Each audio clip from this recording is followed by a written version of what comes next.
guys, it's my favourite time of year, it's almost Halloween, so I thought I'd help you dudes and dudettes out with what to play this season. So this is 10 indie horror games to play this Halloween. Number 1 is Witch's House. You play as Viola, who wakes up in the middle of the forest and says, "Hey, a house!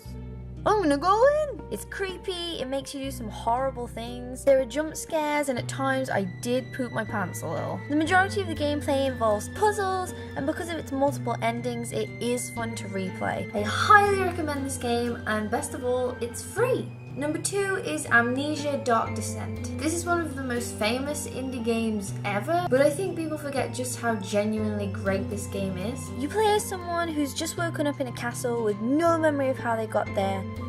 Almost like they have amnesia. You explore the foreboding depths, meet some pretty messed up monsters, and it's genuinely so scary. The tension built up in this game makes it terrifying. I think it's one of the only indie horror games that genuinely makes you scared for days afterwards. Number 3 is Five Nights at Freddy's. I know you've heard of this already, and I know I've already done 2 videos on my channel involving Five Nights at Freddy's. If you want to watch them, I'll link them below. But it's just such a great game, and it's so fun, and it is perfect for Halloween. If you've been living under a rock, Five Nights at Freddy's is a game where you sit in a room, look at some cameras, and some big bears jump out at you.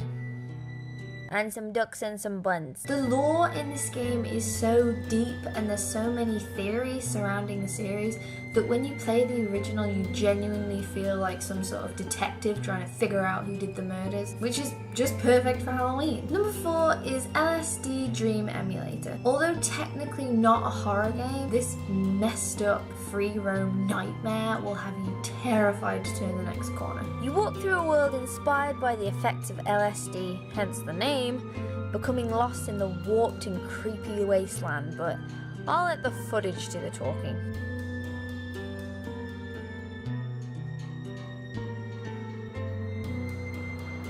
Number 5 is Calm Time. And in this game, you play as a man who really likes his silence. In this game, you certainly play as a man who likes to be on his own. So much so, he's willing to murder anyone who happens to disrupt his calm time. You basically play a big game of hide and seek where you attempt to murder everyone in the house. Mass murder has never been so fun. Number 6 is Soma. Soma is one of the most well-made indie games I've ever seen. It's a game that really makes you consider your decisions, and don't be surprised if you turn a corner and find way more than you bargained for.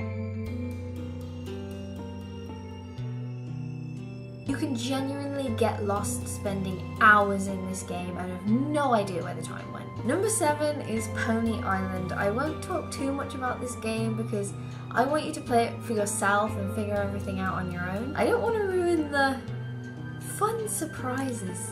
This game is definitely not all that it appears, and it will give you the jinkies. It starts out like a pretty cool retro arcade game, but it turns into something so much more sinister. I highly recommend you just play this game and don't watch any Let's Plays of it or find out any information out about it.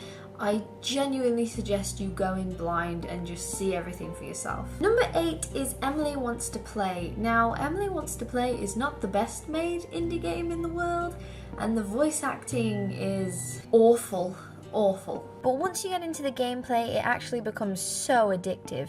You play as a pizza delivery guy who walks in on what appears to be a house full of dolls. I know it sounds like a porno, but trust me, it's a game. Each round, a new doll is added, and you have to remember the patterns and the technique to evade their killer advances.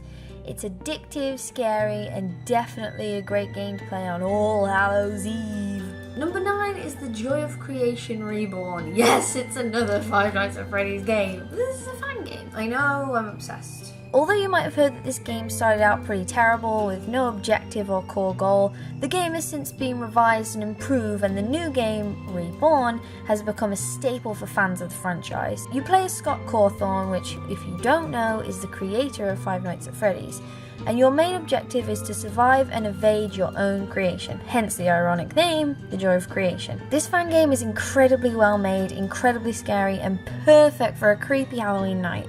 Number 10, I feel like you're going to be mad at me. For number 10, I've picked PT, which I know is not an actual game, it's more of a demo. I also know that if you haven't got PT right now, it's going to be extremely difficult for you to get it, and if you have already got PT, you've more than likely already played it. But this game is so scary and perfect for playing on a Halloween night. It's scary, it's intriguing, and although it reminds me of the game that was never meant to be, this demo is still a million times better than a lot of other horror games I've played, especially indie horror games. So if you have it, I recommend you replay it again on Halloween. If you don't have it, watch a Let's Play of it, man. It's so good and you definitely won't regret it. So those are my 10 picks for indie horror games to play this Halloween. I hope you enjoyed them and I hope you thought they were good picks. If you have any video requests, please let me know and I'd be happy to oblige. If you liked this video, please like this video, and if you really liked this video, then please subscribe. Thanks for watching and I hope you have a spoopy week.